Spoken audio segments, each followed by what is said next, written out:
کۆمەڵێک گەشتیاری خانەنشینی بیانین لە درێژەی گەشتەکانیان بۆ وڵاتان ئەمجارە هاتوونەتە سلێمانی.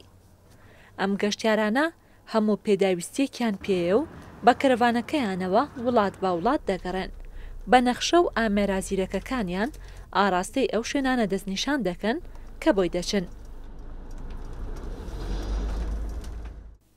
ڤالتا ئۆشیۆغا کە گەشتیارێکی خانەنشینی نەمساییە تەمەنی 66 ساڵە و لەگەڵ هاوسەرەکەی ئەمجاریان هاتوونەتە سلێمانی لەگەڵ ئەوەی یەکەم جارێتی سەردانی سلێمانی بکات، بەڵام جوانی سروشت و پێشوازیە گەرمەکەی خەڵکەکەی سەرنجی ئەوی ڕاکێشاوە. تەمەنم 66 ساڵە و لە نەمساوە هاتووم لەگەڵ خێزانەکەم. بەڕێوبەری خوێندنگەیەک بووم لە نەمسا و 2 ساڵە خانەنشینم. پێشتر نەهاتووم بۆ سلێمانی. ئەمە یەکەمین جارمە کە سەردانی سلێمانیم کردووە. سروشتی سلێمانی زۆر جوانە. خەڵکی سلێمانی زۆر باشن. ئەو سروشتەی کە لە بەردەممدایە زۆر سەرنجی ڕاکێشاوم. گەشتیارێکی دیکەی خانەنشین ئۆتێ هۆمان هۆڤای 66 ساڵە لەگەڵ هاوسەرەکەی بە کەرەڤانەکەیان لە باشووری ئەڵمانیاوە هاتوونەتە سلێمانی. بۆ ماوەی چەند ڕۆژێک پشوەکانیان لە سلێمانی و ناوچە گەشتیارەکانی سنوورەکە بەسەردەبەن و دواتر بەرە وڵات و شارێکی دیکە بەڕێدەکەون. لە باشووری ئەڵمانیاوە لەگەڵ هاوسەرەکەم هاتوین. ساڵێکە خانەنشین بووم و پێشتر لە بانک کارم دەکرد.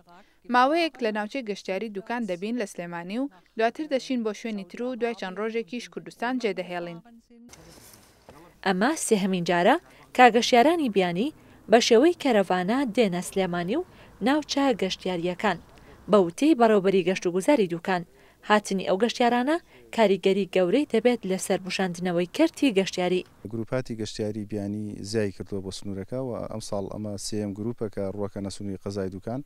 2 گروپیان گەڕیدە بوون کە ئەمانە خۆیان کەرەڤانیان پێ و ئەمێننەوە. ئەمە خۆی لەخۆیان ئەبێتە هۆی بژانەوەی جموجوڵێکی باش لە بازار و شوێنە گەشتیاریەکانە و کات کە زیاتر گەشتیاری تر کە لە وێنەکانیانە یاخود لە سەردانانە کە خۆیان دانەبەزێن لە سوۆسیال میدیا و شوێنانەی کە هەیەە خەڵکیی زیاتر ڕووبکەنە سنووری پارێزگای سلێمانی و ئەو شوێنانەی کە سەردانیانەکەن.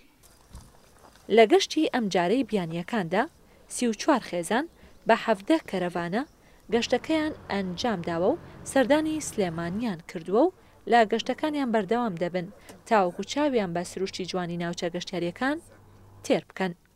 ڕێزان محەممەد، کورسات نیوز، دوکان، سلێمانی.